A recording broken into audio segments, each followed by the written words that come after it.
Well, shall we jump right in and get started? Okay. So this is our February monthly Q&A meeting. Thanks everybody for joining. We've got 38 people so far. We'll go ahead and let's see, get to the next question. So just a reminder, our monthly meeting is February 15th. I don't have the exact topic of the program, but I believe it's Stuart Dietz. Isn't that right, Cheryl? Yes. Do you know what he's talking on, or? He's going to talk about splits. Okay. Mm-hmm. Something for the spring. Just in case, for people who mark their queens, 2021, we're starting off with white. And I don't know about you, but I just finished The Crown on Netflix, so that took a while to get through it. So there's a lot of stuff out there on the queen. So our first question came through on the 19th. It was from Scott Goring. And he said, thanks for continuing to host the Q&A meetings. They're very helpful. I would love to get experiences, opinions, tips of beekeepers that are allergic to honeybees. So if there's anybody here that's allergic, jump in. He says, my wife and I started in March last year. I experienced some severe stings. The reaction started to get worse. I went to an allergist and found out that I'm allergic. I now have an EpiPen to carry around, but I'm interested in what other more experienced allergic beekeepers have done. Many thanks. And I'm not sure if we have news. I don't know of anybody who's allergic. Anybody who's allergic, we'll start with that. Our daughter went through desensitization shots. She kept bees for a while, but when she had the anaphylactic reaction, she quit. And then decided that there's an awful lot of Hymenoptera in the world, and she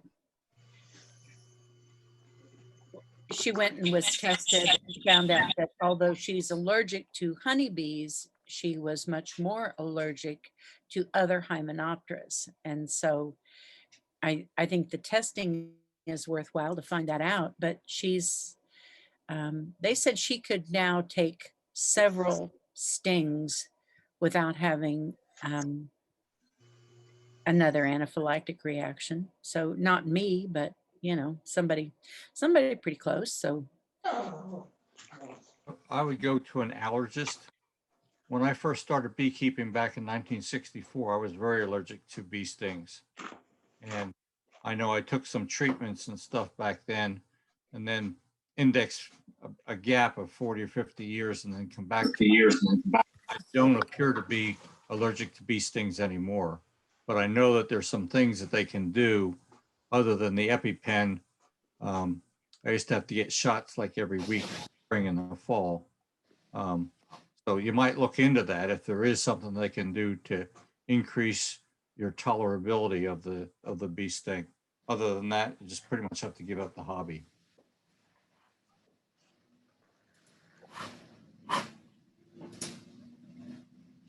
Thank you. Now, anybody else want to make a contribution?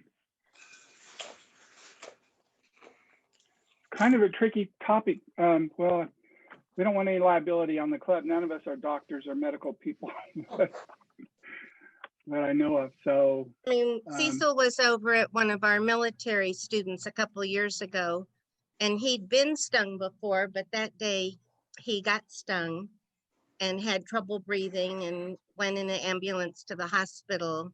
And I mean, he just gave up having bees for that reason. So I think medical advice is way better than anecdotal advice. yeah, let me see. So is Scott on this evening? Did that help? Maybe not much, but if we, you can ask some individual beekeepers on how they handle things. I would maybe go that route. I can give you my opinion, but they're all opinions, but we're not medical people, so. Okay, I'll move on. Well, I did want to add to that, just as a reference, Diana Samataro's book, The Beekeeper's Handbook, she's got some information on bee stings and stinging insects, and then in particular, what to do when to get stung, and some treatment. Thank you for the raise. Oh, yeah, you're welcome. I appreciate it. Thank you. And her new Okay. book just came out last week. Her 5th it? edition just came out last week. Yep. Fantastic. So I put both books up here because we had this old book, the Beekeeper's Handbook from 25 years ago, and now we had the 4th edition available, and I knew they were working on a 5th, and so thank you, Jolie, that just came out. So the next question. This came from Debbie Martin, January 31st. I wanted to thank you and the other speakers for the great job they did at the beekeeping class. I also had a few questions. Number one, is there a breed of bees that does better in this area? I live about 3 miles from you, and this was originally addressed to Becky, so she's in your area. Becky, would you like to address this, or? Is there a breed of bees that does better in this area? The answer is no. We're just so, and I talked a little bit about breed of bees, and we have some Russians, and we have Carniolans, and we have, of course, the Italians and the kind of subsets of the Italians, and then we have Varroa sensitive hygienic, and we have lots of people calling lots of bees, lots of different things. Steve and I pretty much think that we keep mutt bees. They are just a mix of whatever is pretty much available. And this is what I know about genetics. And if you lined up every trait of honeybees, from wax building to collecting pollen to nest defending to all of those, and you lined up every single trait, within any one of those breeds, there is probably more difference than in between those breeds collectively. So if you took all of the Italians and compared it with all of the Carniolans, you would have not a lot of difference. You'd have some. There are some. The Italians may build up a little faster, or they, some people say that they make so much brood that they eat a lot more food, and that they don't like that. And so honestly, I don't know. Somebody else needs to weigh in on this. We are not breed specific kind of people. I do think the work that they've done with hygienic bees has merit. And I think that keeping those kind of under control for the mites is important. But anything else we can do for mites is good. But, so what do you guys think? I talked to Stuart Dietz for a little while. He's going to be he'll be doing our monthly meeting, and he actually he's doing some stuff on mite treatments, and which normally doesn't do, and hygienic bees. So it might be a question you talk to him, because he's done a lot of different stuff, and he's not normally, I think he's known for not treating bees. But he did treat some this year, and he was talking about the differences. So might be something question we bring up to him at the monthly meeting. Thank you, Steve. Well, I know I did get an email last week from Man Lake. It was in an email advertisement, and they had different characteristics what they were trying to sell. I didn't put them all up, but I'm just start with the Italians, and this is what they listed in their email. They also listed Carniolan, and that's what they were talking about as their traits or their selections. And I don't know how they can promise all these different, because most of the time all we sell, people buy are, either Italians or Carniolans. And they made a distinguish between Southern Italian, which they didn't say it, but I presume that they're talking about the Cordovan, which is a recessive gene and hard to maintain, and so forth. So I don't know if you order packages from them, can you say I want Southern Italian? They also had Russian in their email, and Russian isn't really a different race. It's, Carniolans that have been way over on the eastern side of Russia. That's what they had in their email. They had Saskatchewan too, which is really more of a hybrid. I think it's Italian. I didn't go back and look it up, but that's just new. So that's all I know. Pretty much mine are mutts also, like Steve mentioned. I used to raise, I've been raising queens 15 years, and I used to do predominantly Carniolan trait because I thought they were the gentlest. But if we get into a drought, they have different characteristics than the Italians do. And now I've gone to Italians because of small hive beetle. So that's just me. So she had another question. Does a new beekeeper need to have more than one colony the first year? I was told I needed 2 the first year. Yes.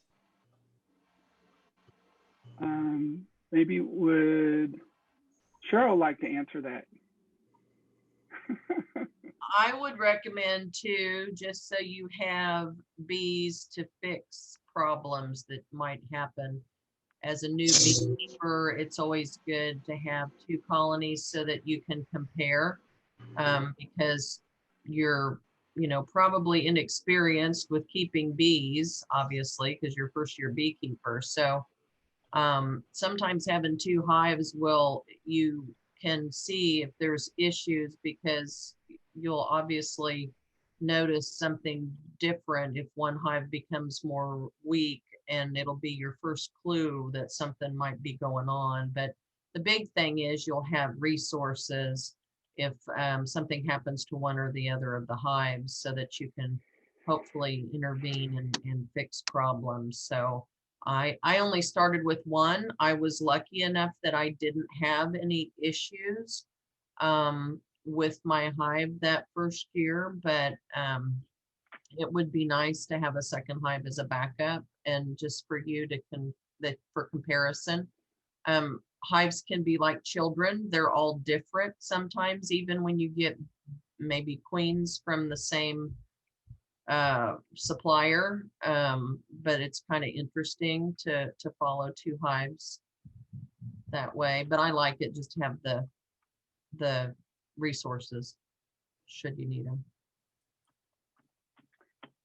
Great, thank you. And she had another question. How much woodenware do I need for the first year? Any information is appreciated. Thank you.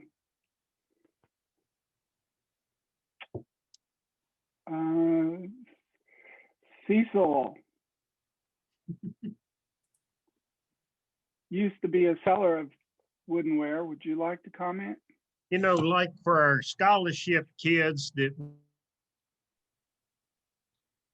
we give a hive to, we give them bottom board, 2 brood boxes with frames, and we also give them 2 honey supers.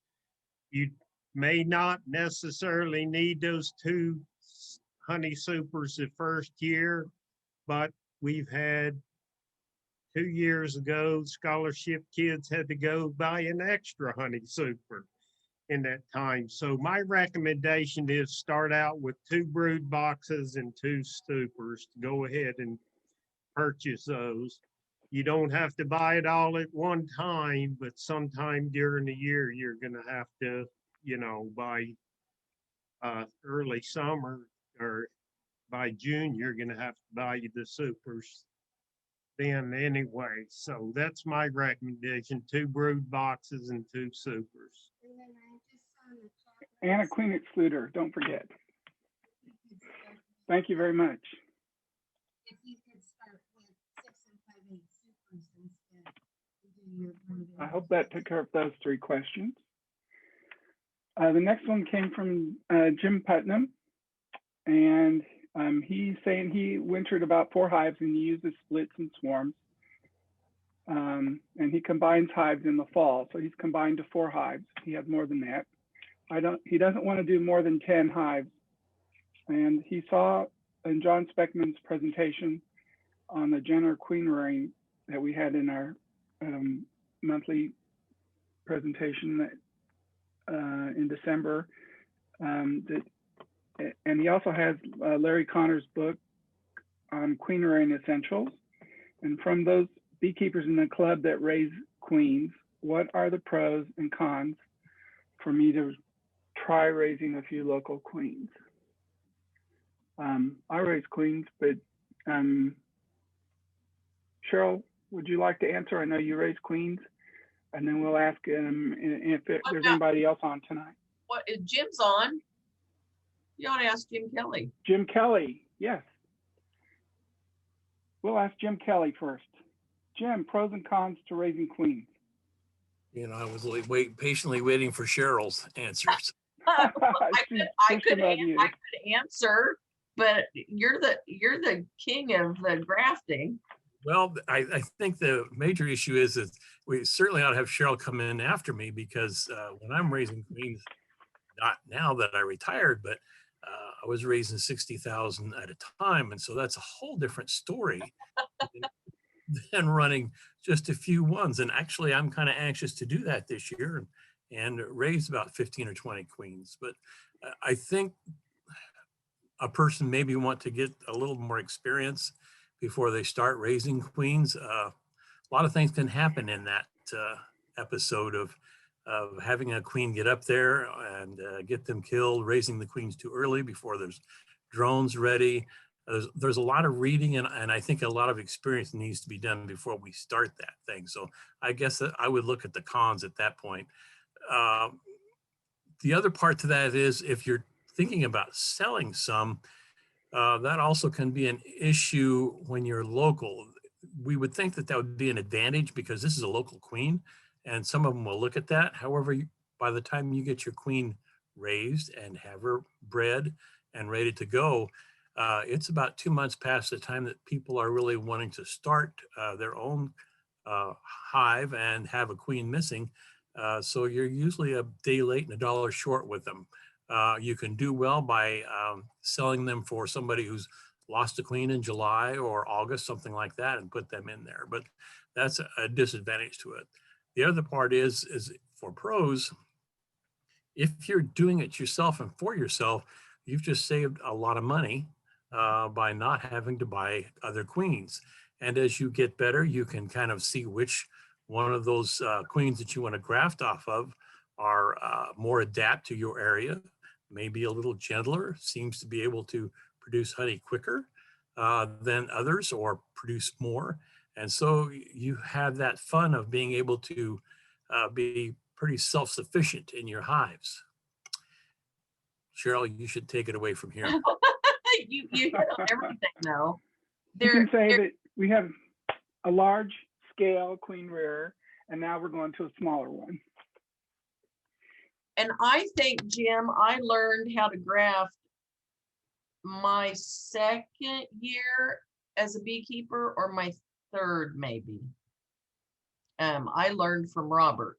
That's one of my favorite things to do. I love grafting queens. It's fun. The cons. In Kansas, Jim would graft down in Texas, and they're at least probably 6 weeks ahead of us, give or take. Yep. In Kansas, you have to have enough drones out there for your queens to mate with. Larry Connor used to say, and you've probably read it in his book, and he has an excellent book on queen rearing, but we used to say when your drones were in the purple-eyed stage, well, I mean, and that's among probably all of your colonies, not just a few here and there. I lots of times will have drones walking around on the frames. So they've already hatched out, because you want to make sure that your queen has enough drones to mate with, or she won't get mated well. Last year, we had swarming about the same time as my queens were ready, but I had a couple of instances where I had queens that became drone layers that were laying very, very well about a month and a half after they were mated. So that makes me a little concerned. I figured, you know, if we're timing it when the bees want to do swarming, then we should be pretty much on the mark. But you can't always ensure, as with probably stuff that you buy, how well your queen has been bred. But you definitely have to wait. And so that's usually about mid-April, and you're raising queens when your bees are trying to do their own thing and swarming. I have a mockingbird that likes to hang out at my house and probably likes to wait for that big old virgin queen to come flying out of, her nuke that I've put her in, put the queen cells in. And so there's always a certain amount of failure, because either the mockingbird or the bluebird, or, you know, we have huge weather swings in Kansas, and we can have one day that's really good for mating weather, and the next day we get snow, or we get a 40-mile-an-hour wind, and that virgin queen never comes back from her mating flight. So there's those kind of issues. Pros, it's very satisfying, and like Jim said, it's a big money saver. And you know, you can kind of pick your colonies, what you're looking for, temperament. I mean, what they mate with is you don't have really any choice on the drones around what they mate with. But I mean, I try to pick from my most productive hives that seem to have a fairly good attitude and aren't ravenous pigs as far as food consumption, that they can bring in their food in the fall, and they seem to be able to not need a whole lot of extra feeding. But I mean, Robert may graft from different hives than I do when I'm starting to look at hives. I definitely don't graft from hives that have to always be fed and have horrible mite counts and that sort of thing. I try to graft from my healthier stock. So, but it's always a risk when you're grafting, because they have to go out and take mating flights and that sort of thing, and you can lose some that way. But You're picking on the birds. Don't forget the summer tanagers. yeah, well, and I never saw a tanager till last year, and I had a tanager. Yeah. But yeah, they have a, you know, it's a high risk endeavor to go out and fly out and get mated. Yes, it is.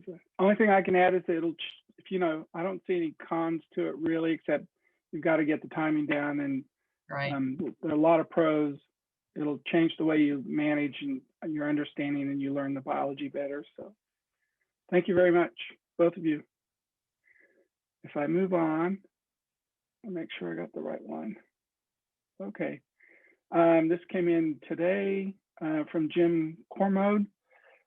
I heard Steve Tipton say in his presentation Saturday that he would not requeen in the fall. I also heard that he does not like to keep a queen beyond 2 years or so, or beyond 2 years. So what is his timing to replace an old queen? And so, Becky, this is the cue for Steve here coming up.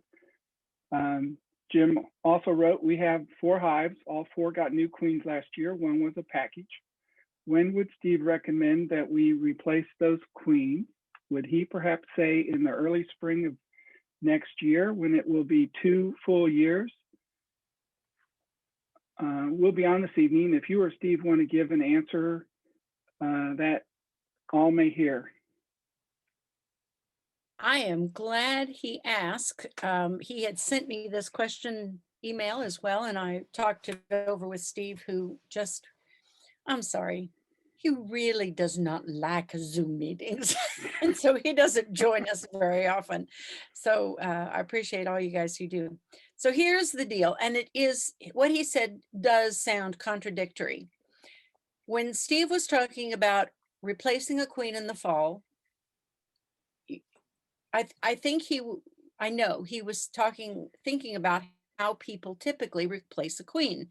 And that is, you find your queen, you kill the queen, you hang a new queen, and you come back in a few days and hope that she's accepted.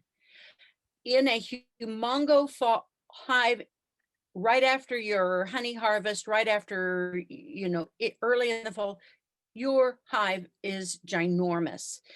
And that's a sure recipe for failure. So if you've had your queen year one and she wintered over well, and she comes out in the spring, and I mean, she came out with a bang and she is rocking and rolling. There's no reason to replace that queen right now, but if she's marked, how old she is, and you're going to continue to be aware of how old she is and keep track of that. So if you get past your honey flow and you go, I'm concerned, then maybe one of those new colonies really needs to come into play, and you need to be prepared to replace her. Now, to replace an older queen would be, you're going to start a new queen like in a nuke box, 2 frames, 3 frames, something in a smaller setting. If you feel like your older queen is fading, pinch your head off, newspaper the 2 of them together, and you will be very successful. Replacing a queen in a huge hive just is not successful at all. So it says we have 4 hives, all 4 got new queens last year. 1 was a package. When would Steve recommend that we replace those queens? Well, partly it is, did they replace themselves? Because I think that a lot of us don't really pay as much attention as we should to whether we have been superseded or whether we had a swarm, and you go, oh no, that hive was overflowing. They didn't ever swarm. I'm sorry, you just don't always know, because sometimes they are just that packed with bees that you don't realize that it has. So that's why marking your queen is really important. I would say that you're going to look at how they come out this spring, see what they're doing, see how they're performing, see how quickly they build up. And if you have one that you think is questionable, put it in a nuke, let her live there for a while, and go ahead and replace her in your master colony. More hives, more choices, more ways to do things. And guess what? We've got 49 beekeepers on here, and I bet 25 of them would tell you something different. So that's the real art of beekeeping, of deciding what you want to do with that. So what Steve said sounded contradictory, but I hope I explained what he meant, is that don't try to just requeen a great big hive in the fall. And in the fall, you're also looking at a time constraint. You want that hive to be able to accept their queen, have her start laying eggs, and be well established going into winter. You don't want to try to do that in October and have a huge brood break in October when they're trying to grow bees that are going to take you through the winter. That's counterproductive. So that was part of what he was saying about fall requeening. Does that make sense? Does somebody else have opinions on that?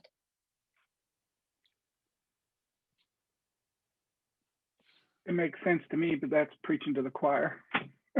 Yeah, well, there's a lot of us that is kind of like, no, we're not going to. Yeah, it's a lot easier requeening Okay. in the spring. So I hope than that it is helps. in- And thanks for writing. Yeah. Oh, by far, lots easier. So, well, you have a lot of questions. I hope do you have many more questions? You have questions piling up in our chat box like nobody's Yeah. business. I've got a few more written ones. We'll try Let's to go get through with those. those. We're about halfway done, and then we'll start with the ones that are in the chat box. So this came from Joe Brickner. Cheryl, I lost a strong hive a couple of weeks ago. I inspected it today, and it still had 2 to 3 frames of honey in it. Both of my hives had a large amount of small hive beetles in them in November and December. I placed the small hive beetle trap in the strong hive and 3 in my weak hive. I placed a top feeder full of 2-to-1 sugar water on the strong hive and the candy board in the weaker hive. I did not check the bees for a few weeks due to the cold. When I went back about 10 days ago, on the one day when it got up to about 54 degrees, I found the strong hive dead. I found some white shellish type material on the bottom board and many dead small hive beetles. My questions are, can what killed the bees be deciphered? Are the frames with the comb on them okay to be reused with a new hive? Cheryl, I knew you were going to ask me. he sent that to you. Well, I can start with the easiest. Yes, you can still use those frames. You can put them in, make a new split or a new hive in the spring. You can add them to your surviving hive, especially the honey frames if you want to, or you can save them for a second colony in the spring. Maybe that one you have is strong enough, and it would be a good swarm control to make a split off of that second hive that's still alive. So maybe you just need to purchase a queen only, and you could do that anytime late March to early April, but you better get your queen ordered now. And without seeing pictures, it's really kind of hard to tell. You said you had bees in, if I remember your email, you had bees with their heads in cells. That's not a lot of frames of honey. And so my first thought is probably starvation, because you have bees, actually dead bees in the bottom of your hive and heads in the cells. But my other question would be, when you say a top feeder, was that like a Miller feeder or a contact feeder? Because they're not able to get up and access 2-to-1 syrup except on really nice days, because they have to break cluster and they cannot use it like you would a contact feeder if we had an inverted quart jar 2-to-1 in our warmer days in November and December. And then what was your mite treatment would be my other question. And when did you apply mite treatment, and what were your mite counts? So I don't know if Joe's on or not. Yeah, I'm here. Thanks, Cheryl. Mhm. I did a mite treatment in whenever we were supposed to do it. I'm so old, these months kind of roll together. Yeah, I understand. But I did the strips, and then I guess it's like a week or two later and you put the strips in again. So I did that in the fall. They seem to be fine. I had to move them, or I wanted to move them in my yard. So I physically took them about 4 miles away, left them there for 2 weeks, a little over 2 weeks, and brought them back. They seemed to be fine then. And that's when the weather started to change. Mhm. I had just tons of those small hive beetles, and I've Yeah. been The fighting.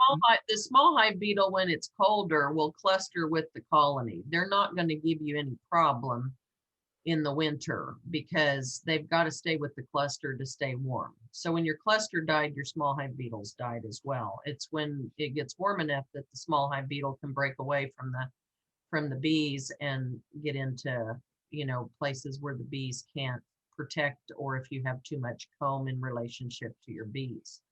But they will cluster with the colony right now, but that wouldn't have contributed to their dying. Okay, because I thought there were so many of them. They're just, the bottom board is full of small hive beetle bodies. Did So you- How is this honey? Does it look slimy? I mean, does it look like it's been or fermenting? Does it smell bad? Is there anything about the honey that looks wrong? well, it was dripping, and today it was really cold outside, but it looked like it was dripping. There's some capped honey in there, but there was some that wasn't, and it was dripping. It was kind of, you might say it was slimy.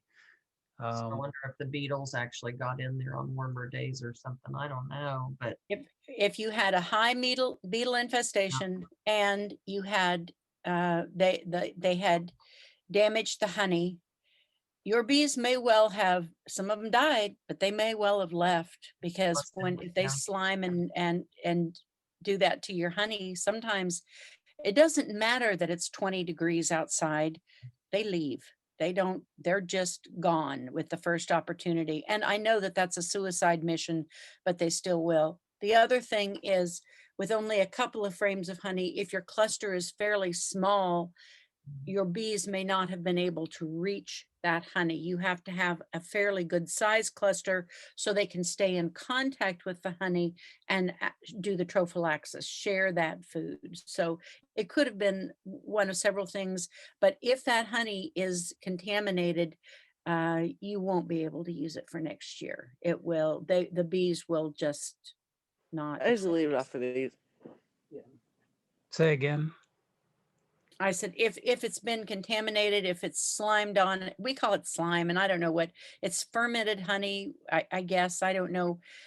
If the beetles have damaged the honey, bees will not accept it. So you will end up having to replace the foundation in those frames. You can probably frames, but the foundation and the honey will probably have to be thrown. That's a bummer. Oh, boy. Yeah, because I had a lot of foundation built on quite a few frames. Well, if it's not slimy, it'll be okay. But if they've slimed on it and it, like you said, kind of looking drippy and it usually smells bad, Mhm. then that's your sign. Okay. You could Okay. try putting a frame or two in and see what they do with it though in spring. I mean, they won't touch it. It's not going to hurt them, but they're not going, if they don't want to do anything with it, they won't. Okay. I'll do Did you, that. did you use a Miller feeder for your top feeder, or did you use what I call like a contact feeder, like an inverted quart jar or Yeah, I got a paint can, one of those plastic paint cans, and inverted it. and it didn't leak on you or anything? It looks like it had leaked some straight down the center of the hive. I can see some. That can be a bad thing too, because sometimes they'll lose their section when you have big temperature extremes. So if I ever do an invert, it's usually when the temperature is a little bit warmer in the fall, and just a small amount that the bees could consume maybe in a day in that temperature, because you run the risk when you have the big temperature extremes, when it drops down 30-40 degrees, of that sometimes wanting to leave. And if you don't have your hive tilted much, you can, wet bees, can be dead bees. But Okay. sounds like you had a lot of mites too. Oh. I mean small hive beetle. Tons of them. And that's why I moved the hives, so that hopefully this spring I won't have that same problem. But You may have to try them on a Freeman trap in the spring. Or were they all in the sun? no, they They were were in the shade. in Yeah, deep woods. Move them in the sun. Move them in the sun Okay. on the crappiest ground you have, as far as dry and rocky or whatever. Real So if unsuitable for pupating. Joe, I would take a few pictures and you can send them and we can look at them and tell you if those frames are good to be used. Yeah, that'd be good. Great. Should I just send those to Cheryl? You And- can send them to Robert, send them to me, Becky, don't matter. We can all take a look at them. I think I've got Robert's and Cheryl's You can email. post them on Facebook if you want, on our on our NECVA site too. Okay. Of course, you probably get everybody else's comments. You kind of opening it up to everybody then. Well, I appreciate all your help. Thank you so much. Great. Hope that helped. Let's see. I think this is the last one. I just put tips for February, which means we got through all the written questions. We've got it's 20 till, so we'll try to get through some of the ones that we have in the chat. Brad H said his buddy's recommending nukes versus buying packages. Pros and cons for each. That's a whole list. I'll just say my piece. I prefer packages because you're starting over. If you're starting brand new, you're starting with all brand new equipment. And if you're getting those 4-5 frames from a nuke, you're getting somebody else's brood frames.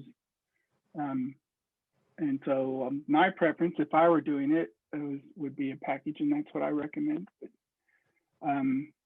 I'll just leave it open if anybody would like to chime in.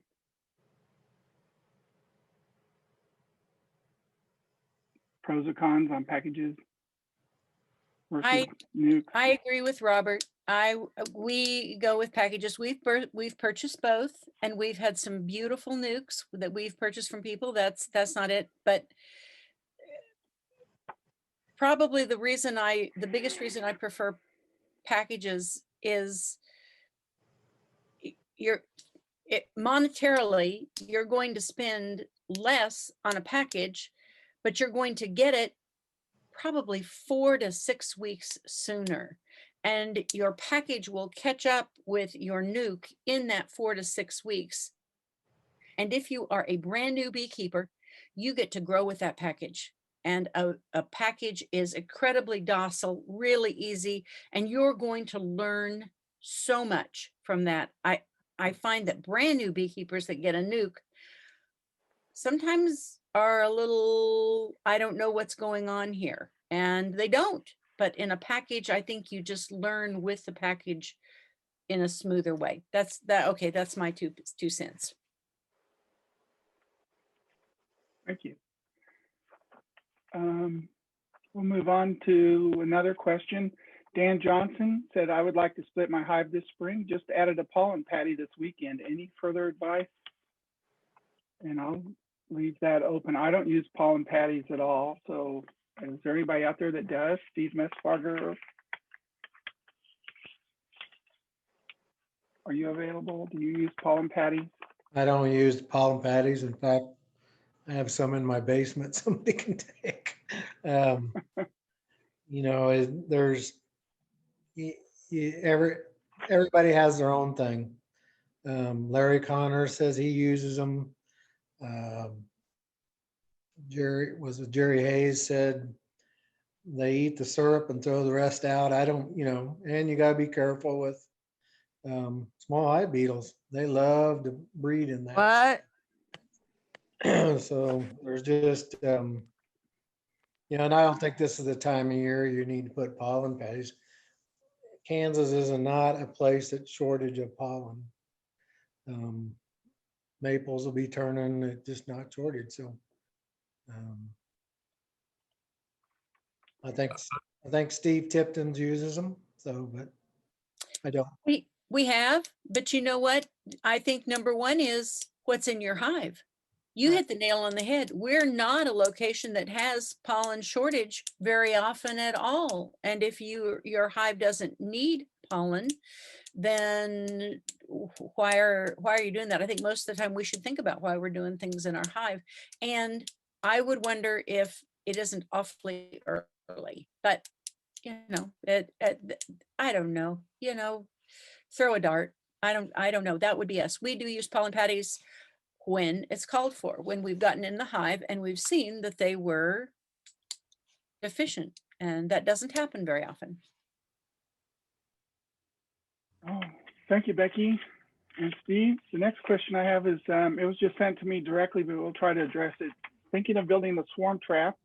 I remember last year someone gave the dimensions for a trap, seemed like 2 cubic feet.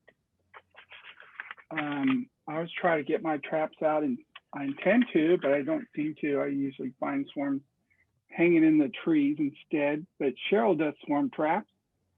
I think Becky, do you guys do swarm traps too? Sometimes? Steve, do you do swarm traps? Yeah, I put traps up in all my yards. Did really well last year with them. Probably catching my own bees, I'm pretty sure, but I use a 1.5 nuke boxes, basically what I use. I cut one nuke box in half, I screw them together. Then if I ever need a nuke box, I have to unscrew them and I have a nuke box. So it kind of, you know, works out. I put some old foundation in. I think my I'm gonna try it this year. I'm just gonna melt some of the old wax and just put it on the inside walls for that scent, and then put sheets of wax sheets in there on frames. And um, my yards are spread out, so I can't check my swarm traps every day. So usually they're going to town before I find them. So, but that's what I use, and pretty simple. Nail in the tree and hang it up there, and off I go. Swarm traps probably, like Steve was saying, about 1.5 nukes or somewhere in there in that size. I used some. My brother-in-law used built a bunch of them last year, and he had, I think he caught 11 or so different swarms, and just one right after the other. Sometimes 2 or 3 in the same place. So he was real lucky last year. He's over there by Tongi. So. Well, I believe the most important would be what kind of lure that you're using to get the bees to come to the swarm trap, not just the swarm trap itself. So he uses a lemongrass,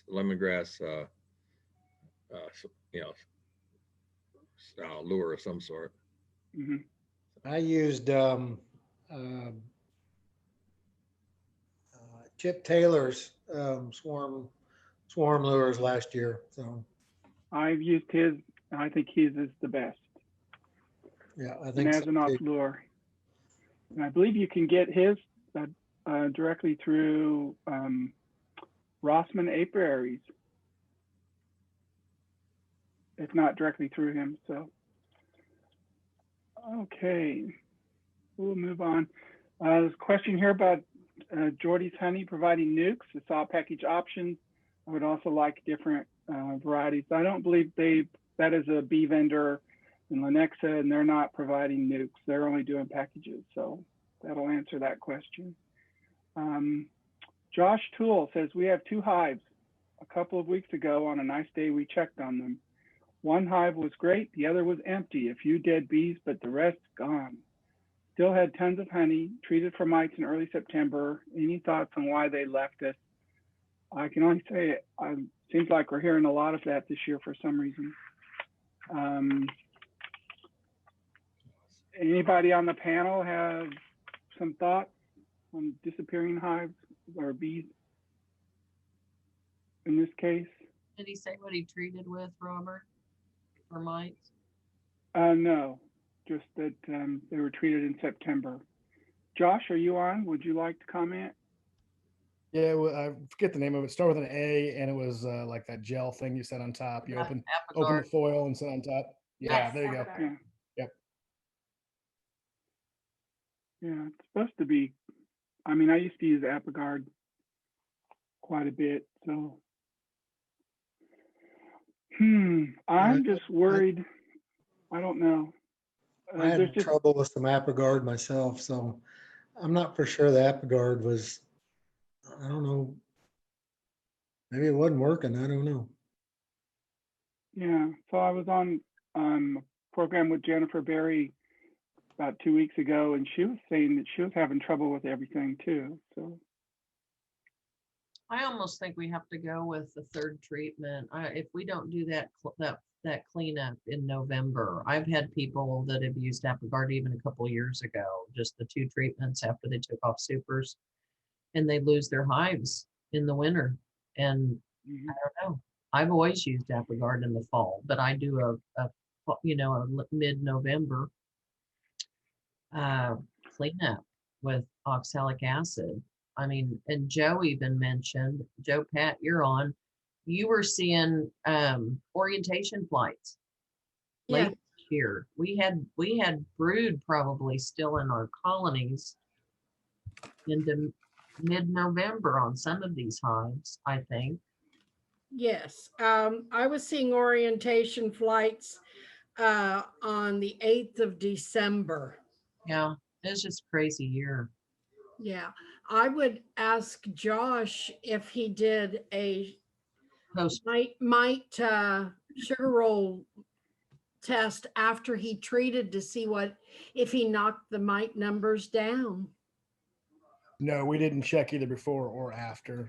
This is our first year, and we figured that was a little beyond what we were comfortable with. We'll learn to do that for next year. They're not very nice when you go and do those sort of things. They're a little protective sometimes in the fall, but it's I important don't know to what, do your treatment. I've always used Apogard in the fall like Cheryl, but for this year, it didn't seem to be real effective. So I'm gonna change my strategies next year to doing some different stuff. So yeah, I don't know. Yeah, go in, you got an empty hive. Usually If they get heavy on mite mites, viruses, so they'll just leave. Or disappear, Interesting. Um, Okay. dwindle. Jolie and Cecil, would you like to comment on your experience on treating this fall, late summer? Well, we treated with Apavar, this plastic strip, and we'll never do that again in August. And we found that not to kill mites, pretty much not at all. And so we went back, it was on into September, we went back and treated with formic acid. So the formic gel, what's it called, Formic Pro. And You did follow-up checks and discovered that. we could still see mites on bees. That's how little the Apavar did. So, wow, you know, and someone earlier mentioned that they had used strips, but I was curious as to what they did, because I think we definitely need to take Apavar strips out of our lineup. You know, that we shouldn't do that. We shouldn't use the Apistan strips, and we shouldn't use Checkmite. That they're real easy to use and they're not temperature dependent, but they just don't work, and they're really expensive. I mean, we spent a lot of money treating twice. So yeah. Well, and the Apogard is not cheap either. no, I mean, none of it is. I So. had heard some people putting a third application on colonies, and I don't know if that was necessarily, I mean, the best, but you know, if they tested their mites and they still had more than they were comfortable with. Of course, I knew I was going to come in with a cleanup in November, but the problem is you're raising all your, you know, bees to take you through winter. Right. I mean, your bees September, are loaded with October. Varroa. Yeah. They're not going to make it. So, Right. but we're baffled by the disappearing too, because Cecil went around and put candy boards on last week and had at least one hive that there were absolutely no bees. So, and still loaded with honey. So it's another new phenomena. We'll have to add that to the program next year. So we Well, you know we just close up the hive and let the honey and the rest of stuff sit there and feed them to the bees. You know, either put it, if you have another hive, you could just set it on top of the other hive, or I would take it in and you'll be able to use that honey. If you get a new package or whatever you do next year, make a split, you'll be able to use that honey. But if you leave it out, your neighbor's bees or someone could rob it. So I would, you know, you're better off if you can protect your honey to reuse it. So just bring it in and put it in the basement? No, I'd leave it out. Just block it so mice can't get inside and so bees can't get in and rob it out, but you'll be good. We don't have wax moth until mid to late May. So, or like I said, if you have a second hive, I would just put it on top of that. Just the bees will take care of it. That too. Awesome. Thanks, guys. Great, thank you.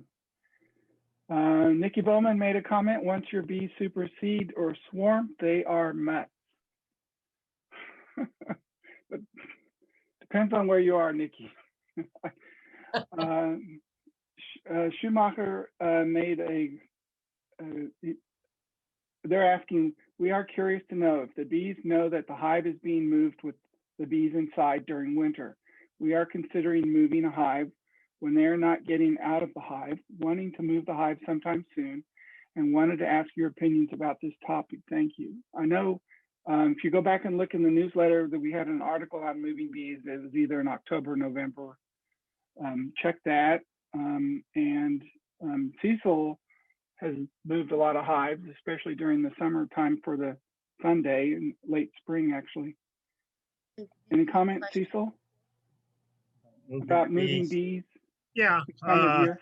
Well, first, do they want it? I saw they were. They just want to move it to someplace else in their yard, or do they want to move it far away? I saw that they were on here. Yeah, it's in the same yard, so just gradually, like 2 feet a day or every yeah, few I mean, days. that's basically, if you can do that, you can actually go ahead and set your hive on a little wagon or on a 2-wheel cart and just leave it out there and go out, and move it just a few feet at a time. This time of the year, the bees are basically, clustered on these cold days and stuff. So, you don't want to move it too far during a long cold because they come out, and may not reorient to that spot or whatever. But yeah, you can. Yeah. Okay. But you have to be careful about real cold times moving it. You don't want to jar it because you might break that cluster and they fall down. They're not able to come back up to regroup. So you might Okay. go out on a warmer day and move it just a couple feet and, at a time. Yeah. Okay. Thank you. Sienna Leon was saying that she was at the Saturday's bee class and asked a question in the chat about using medium supers as hive bodies. And she was taking care of a sick kid, so she missed the answer. So anybody with thoughts on using supers instead of deeps? She says she kept bees in South Florida that way. And there was a comment on there from a couple contributors. Krista Henry said, depending on how you feed, you may need an extra deep. And Jim Putnam commented that he uses all medium boxes and the 3 medium boxes equal 2 deep. I don't know. I'd agree with 3 boxes, yeah. Okay. I prefer the medium just from a weight standpoint. The older I get, the harder it is to lift deeps. And so, and I know whatever size you go with, if you elect to stay with all mediums, that's at least a little bit lighter. And it's a personal preference. So if that's what you're going to do, I'd do it and stick with it.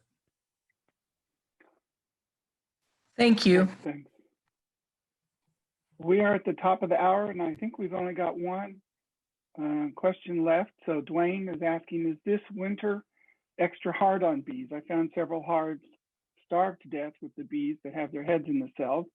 There was food nearby. One hive had food cells touching where the bees were. One hive had over 2 mediums of food. Anybody like to comment on this winter that they're experiencing?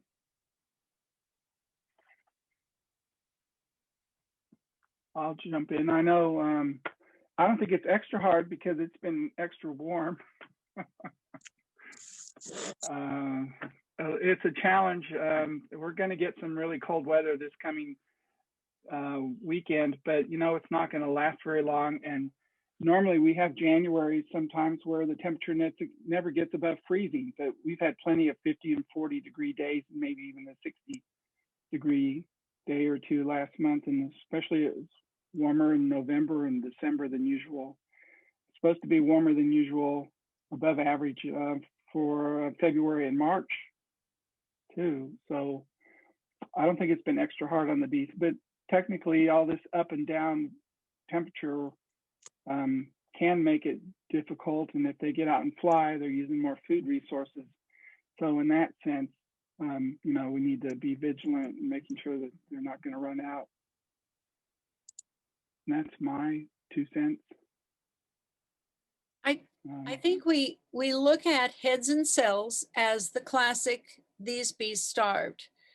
Mhm. But do we have 5 bees with heads and cells, or do we have, 150 bees with heads and cells? And that, I mean, because sometimes they just die that way with their heads in the cells. So I wonder about the size of your cluster. And if you don't have Hey a guys. cluster that's big enough to maintain the functions of the hive, to keep that a little tiny bitty cluster just can't How are you? metabolize everything. It's just very hard Sorry. for them to survive. And so Yeah. think about the size of your cluster, what's going on in there. So it may not be just Yeah. a starvation issue, a food issue. It may have something to do No. with that as well. No. Well, this had It's 3 or 4 frames, how do you turn with it about off? a quarter to the half of the frame with bees that were dead in them. Well, that's quite a few. You know, I hate doing post-mortem when I can't see the hive, but it's just hard to sell. What I mean, and it could have been that they starved, but when you see starving in bees with lots of honey, it almost, you have to really think about what else could it be. And so it is just hard to say. And that is such a bummer. So again, that cleaning out process, there's probably nothing there that would be harmful to your hive. Try to get the dead bees out. We've used like a capping scratcher to kind of pull them out. Steve likes to use compressed air and a little air wand and kind of blows them out of the frames, but shut them up, keep them safe, make sure that other predators can't get into them, other bees, mice, anything can't get into that. I like to keep them where they will freeze so that we have a shop that isn't heated, and we'll put it where they can freeze so that it just kind of keeps other problems at bay. Had a friend who kept his in the basement, and apparently he had wax moths in. They got wax moths in the middle of winter. But that's Wow. the story. So Basement was I'm toasty. sorry. This is the time of year I go Yeah, through the my basement dead was house. nice. That's when I go through and start cleaning everything up, get them ready. So I know what I got for next year. I can just put them out there and put the bees with them. So yeah. I like to bring them in where it's cold. I do the same thing as Steve and Becky does, so. But I go Great. through, clean them up, get them ready for next year. Yep.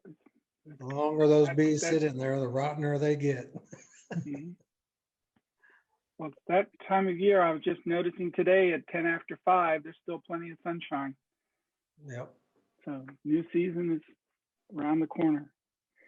Well, I want to thank everybody for joining today. I'll hang around for an extra 5 or 10 minutes for anybody that wants to socialize or chat real quick, but that's our program for this evening.